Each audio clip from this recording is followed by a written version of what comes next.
गौतम बुद्ध जिस रास्ते से गुजर रहे थे, वहां अचानक एक आदमी उनके पैरों में गिरकर जोर जोर से रोने लगा।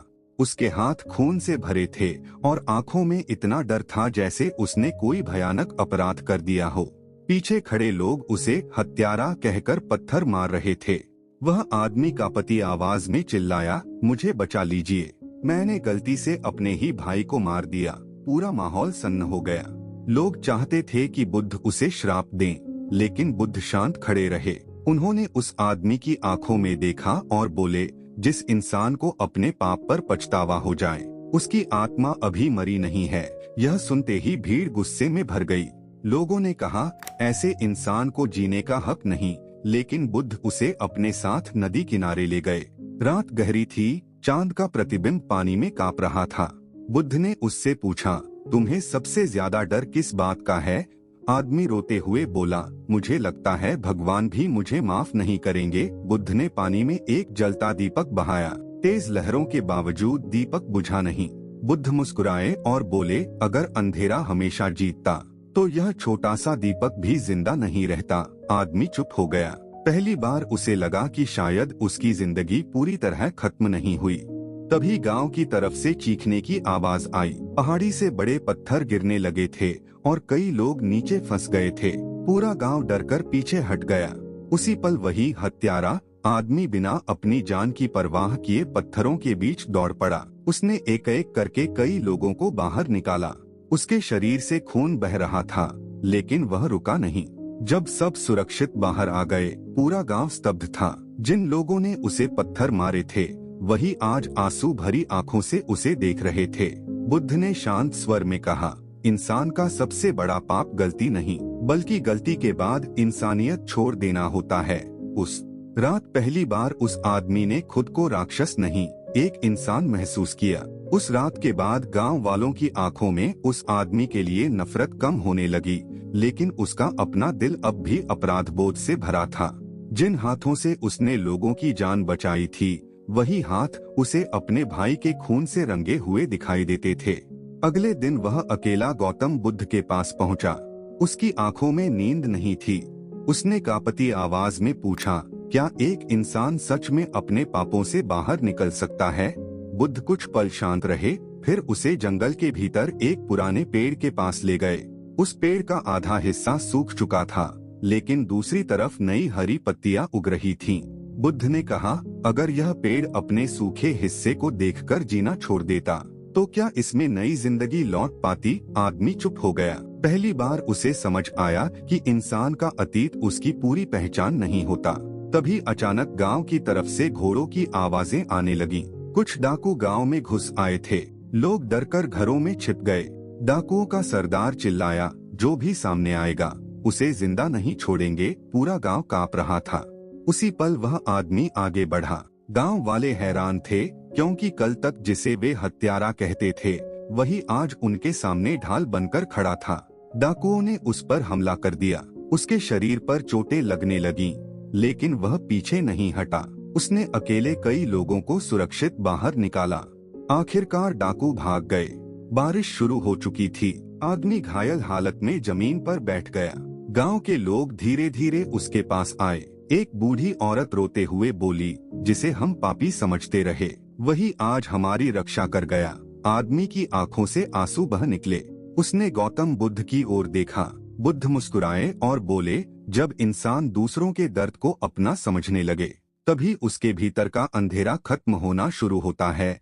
उस पल उसे पहली बार महसूस हुआ कि शायद भगवान सजा देने से ज्यादा इंसान को बदलने में विश्वास रखते हैं।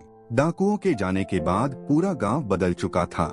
लोग अब उस आदमी को हत्यारा नहीं कहते थे, लेकिन वह खुद को अब भी माफ नहीं कर पा रहा था। हर रात उसे अपने भाई की आखिरी चीख सुनाई देती और वह डरकर जाग जाता। एक सुबह वह चुपचाप गांव छोड़कर जाने लगा। उसे लगा कि शायद वह जितना दूर चला जाएगा, उतना अपने अतीत से बच पाएगा। लेकिन जैसे ही वह जंगल के रास्ते पहुंचा, वहां गौतम बुद्ध पहले से बैठे उसका इंतजार कर रहे थे। बुद्ध ने बिना उसकी ओर देखे पूछा, तुम दूसरों से भाग रहे हो या खुद से? आदमी की आंखें झुक गईं। उसने कहा, मैं जहां भी जाता हूं, मेरा अपराध मेरे साथ चलता है। बुद्ध उसे एक शांत झील के पास ले गए। पानी बिल्कुल साफ था। तभी बुद्ध ने उसमें मिट्टी डाल दी। कुछ ही पल में पानी गंदला हो गया। फिर उन्होंने कहा, थोड़ी देर इंतजार करो। कुछ समय बाद मिट्टी नीचे बैठ गई और पानी फिर साफ दिखाई देने लगा। बुद्ध बोले, तुम्हारा मन भी ऐसा ही है। अगर तुम हर पल अपने दर्द को हिलाते रहोगे तो कभी शांति नहीं मिलेगी। आदमी गहरी सोच में डूब गया। तभी अचानक जंगल में आग लगने लगी। तेज हवा के कारण आग तेजी से फैल रही थी और कुछ बच्चे बीच जंगल में फंस गए थे। लोग दूर खड़े डर रहे थे। उसी पल वह आदमी बिना कुछ सोचे आग की तरफ दौड़ पड़ा। धुआं उसकी सांसें रोक रहा था, लकड़ियां गिर रही थीं, लेकिन वह बच्चों को एक एक करके बाहर निकालता रहा। आखिरी बच्चे को बचाते समय उसका हाथ बुरी तरह जल गया। फिर भी उसके चेहरे पर डर नहीं था। जब सब सुरक्षित बाहर आ गए, पूरा गांव रो पड़ा। जिन लोगों ने कभी उसे पत्थर मारे थे, वही आज उसके पैरों में बैठकर धन्यवाद दे रहे थे। आदमी की आंखों में आंसू थे। उसने बुद्ध की ओर देखा और पूछा, क्या अब भी मैं पापी हूँ? बुद्ध मुस्कुराए और बोले, जिस इंसान का दिल दूसरों की जान बचाने के लिए जलने लगे, भगवान भी उसे अपने करीब कर लेते हैं। उस दिन पहली बार उस आदमी ने अपने अतीत को सजा नहीं, सीख की तरह देखना शुरू किया। जंगल की आग वाली घटना के बाद उस आदमी की कहानी दूर दूर तक फैल गई। लोग अब उसे सम्मान की नजर से देखने लगे थे, लेकिन उसके अंदर की लड़ाई अभी पूरी तरह खत्म नहीं हुई थी। एक रात वह अकेला नदी किनारे बैठा बहते पानी को देख रहा था। चांद की रोशनी लहरों पर चमक रही थी, लेकिन उसकी आंखों में अब भी दर्द था। तभी गौतम बुद्ध उसके पास आए और शांत स्वर में बोले, तुम अब भी अपने पुराने रूप को पकड़े हुए हो। आदमी ने भारी आवाज में कहा, मैंने लोगों की जान बचाई, उनकी मदद की, फिर भी जब मैं अकेला होता हूँ मुझे वही खून से भरे हाथ दिखाई देते हैं। बुद्ध कुछ देर चुप रहे, फिर उन्होंने नदी से एक पत्थर उठाकर उसके हाथ में रख दिया। पत्थर बहुत भारी था। बुद्ध बोले, इसे पकड़कर रखो। कुछ ही देर में आदमी के हाथ कांपने लगे। उसने कहा, यह बहुत भारी है। तब बुद्ध मुस्कुराए और बोले, अतीत भी ऐसा ही होता है। अगर इंसान उसे हमेशा पकड़े रखे तो वह आगे बढ़ ही नहीं सकता। आदमी की आंखें भर आईं। पहली बार उसे समझ आया कि वह अपने अपराध से ज्यादा खुद की नफरत का कैदी बना हुआ था। तभी गांव की तरफ से मदद की आवाजें आने लगीं। तेज तूफान में एक पुराना मंदिर गिरने वाला था और अंदर कुछ लोग फंसे हुए थे। बिना देर किए वह आदमी वहां दौड़ा। तेज बारिश, टूटती दीवारें और उड़ती धूल के बीच वह अंदर घुस गया। उसने एक एक करके सभी लोगों को बाहर निकाला, लेकिन आखिरी इंसान को बचाते समय मंदिर का बड़ा हिस्सा उसके ऊपर गिर पड़ा। पूरा गांव चीख उठा। लोग दौड़कर अंदर गए और उसे घायल हालत में बाहर लाए। उसकी सांसें धीमी हो रही थीं। गांव वाले रोने लगे। तभी उसने कमजोर मुस्कान के साथ गौतम बुद्ध की ओर देखा। बुद्ध उसके पास बैठे और बोले, जिस इंसान ने अपने दर्द को दूसरों की रक्षा में बदल दिया, उसका जीवन कभी व्यर्थ नहीं जाता। आदमी की आंखों से आंसू बह निकले, लेकिन इस बार उनमें डर नहीं था। उसे आखिरकार समझ आ गया था कि इंसान को भगवान उसकी गलतियों से नहीं, उसके बदले हुए दिल से पहचानते हैं। मंदिर गिरने वाली घटना के बाद कई दिनों तक वह आदमी मौत और जिंदगी के बीच लड़ता रहा। पूरा गांव हर सुबह उसके घर के बाहर इकट्ठा हो जाता, क्योंकि अब वह सिर्फ एक इंसान नहीं बल्कि लोगों की उम्मीद बन चुका था। जिन लोगों ने कभी उसे पत्थर मारे थे, वही आज उसकी सलामती के लिए प्रार्थना कर रहे थे।